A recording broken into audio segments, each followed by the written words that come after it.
Assalamualaikum warahmatullahi wabarakatuh. Apa kabar kawan-kawan semua? Semoga senantiasa dalam keadaan yang baik ya. Nah, kali ini Bapak akan menerangkan perlawanan rakyat Bali pada masa kolonialisme melalui video pembelajaran yang satu ini. Stay tune sampai. Oke kawan-kawan semua, sebelum kita memahami bagaimana perlawanan rakyat Bali terhadap kolonialisme, alangkah baiknya kita pelajari dulu bagaimana kondisi geografis dari Pulau Bali itu sendiri. Nah, Pulau Bali merupakan bagian dari Kepulauan Sunda Kecil sepanjang 153 km dan lebarnya yaitu 112 km. Jika dihitung sekitar 3,2 km dari Pulau Jawa. Nah, secara geografis Bali terletak di 8 derajat 25-23 lintang selatan dan 115 derajat 14-55 bujur timur yang membuatnya beriklim tropis seperti bagian Indonesia yang lain. Secara geografis Bali terbagi menjadi dua bagian yang tidak sama, yaitu Bali Utara dengan dataran rendah yang sempit dan kurang landai. Satu lagi ada Bali Selatan dengan dataran rendah yang luas dan landai. Oke, setelah memahami bagaimana kondisi geografis dari Pulau Bali yang tadi, kita lanjut ke pembahasan bagaimana sih kondisi masyarakat Pulau Bali itu sendiri. Nah, dalam struktur masyarakat pada masa kerajaan Bali didasarkan atas 4 hal, yaitu pembagian golongan dalam masyarakat, pembagian warisan, kesenian, serta agama dan kepercayaan. Nah, jika dalam golongan masyarakat dibagi lagi masyarakat Bali menjadi dua bagian, yaitu catur warna yang terdiri dari 4 kasta dan warna Hindu, dan satu lagi golongan luar kasta yang disebut dengan Jaba. Yang kedua, pembagian hak waris di Bali, anak-anak laki-laki memiliki hak lebih besar daripada perempuan. Yang ketiga, tentang kesenian. Nah, dibedakan antara seni keraton dan juga seni rakyat. Dan terakhir, tentang agama dan kepercayaan, masyarakat Bali menyembah banyak dewa yang bukan hanya berasal dari dewa Hindu dan Buddha, tetapi juga ada kepercayaan dari animisme. Oke kawan-kawan semua, setelah tadi kita membahas mengenai kondisi geografis Bali, dilanjut dengan kondisi masyarakat Bali. Nah, untuk saat ini kita akan membahas mengenai hak tawan karang yang sangat identik dengan kerajaan di Bali. Hak tawan karang itu apa sih? Hak tawan karang sejatinya telah diterapkan sejak masa Bali kuno. Adapun prasasti Pebeting yang berangkat tahun 896 Masehi dan prasasti Sembiran dengan angka tahun 923 Masehi telah menyebutkan aturan terkait hukum tawan karang tersebut. Intinya dari adat tawan karang adalah raja-raja di Bali berhak menyita kapal atau perahu yang terdampar di wilayah kekuasaan mereka sekaligus merampas seluruh muatannya.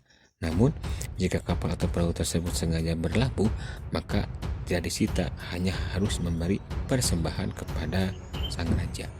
Gitu. Adapun dalam penerapan hukum tawan karang tersebut, Belanda juga beberapa kali merugi karena kapal mereka terdampar di perairan Pulau Bali. Salah satunya pada tahun 1844 ketika kapal mereka terdampar di pantai Sangsit yang termasuk wilayah kerajaan Buleleng. Otomatis kapal itu disita dan muatannya pun dirampas serta awak kapalnya pun menjadi tawanan. Melihat hal tersebut, tentu saja Belanda tidak setuju dan menentang hukum tawan karang tersebut. Nah, Belanda mengirimkan asisten Presiden Banyuwangi yang bernama Raffia de Lignits ke Bali yang bertugas untuk menjalin negosiasi dengan pihak kerajaan Buleleng, termasuk berusaha menghapuskan hukum tawan karang. Namun tentu saja keinginan dari Raffia de Lignits ke Bali tersebut ditolak mentah-mentah oleh kerajaan Buleleng. Nah, melihat respon dari kerajaan Buleleng seperti itu, Belanda tentu marah sehingga diputuskan bahwa Belanda akan mengirimkan armada tempurnya untuk menggempur kerajaan Buleleng. Nah, armada perang Belanda datang ke Buleleng pada pertengahan 1846. Armada perang ini merupakan pasukan gabungan dari Batavia dan Surabaya yang terdiri dari 1.700 prajurit dan hanya 400 tentara saja yang berasal dari Eropa.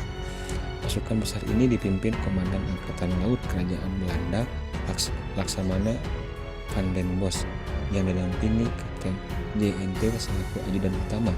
Untuk misi pendaratan sebagai komandan adalah Kapten A.J. Smith van den Broek. Letnan Kolonel J. Baker memimpin pasukan angkatan darat. Serangan Belanda yang dimulai pada tanggal 25 Mei 1846 dengan dipimpin oleh Van den Bosch menghasilkan sebuah kemenangan bagi Belanda yang mana dapat merebut dari kerajaan Beleng, sehingga Patih Jelantik, Raja Murah Made serta sejumlah petinggi lainnya harus mengamankan diri ke sebuah tempat yang bernama Jagaraga.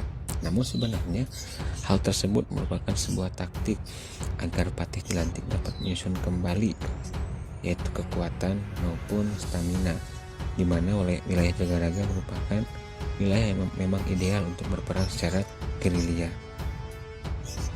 Patih Jelantik pun menyadari bahwa Belanda lebih unggul dalam persenjataan dan logistik, maka sang patih kemudian menyusun strategi bertahan dengan model Makara Uyuha atau supit udang. Adapun teknis dari supit udang tersebut yaitu raja yang dikawal Patih Jelantik menempati bagian kepala udang di apit perlindungan dari dua sisi capit yang dihuni oleh panglima-panglima tangguh. Begitu pula di bagian badan serta ekor yang menopang posisi utama di kepala. Dengan demikian, raja terlindungi dari segala sisi. Di awal tahun 1844, Patih Jelantik mulai menggerakkan pasukan untuk mengusik Belanda secara gerilya. Pos-pos dan kapal-kapal Belanda diserang, namun Belanda membalas, tapi selalu gagal berkat siasat jitu yang diterapkan Patih Jelantik. Sehingga sepanjang tahun 1848, kerajaan Buleleng berkali-kali meraih kemenangan.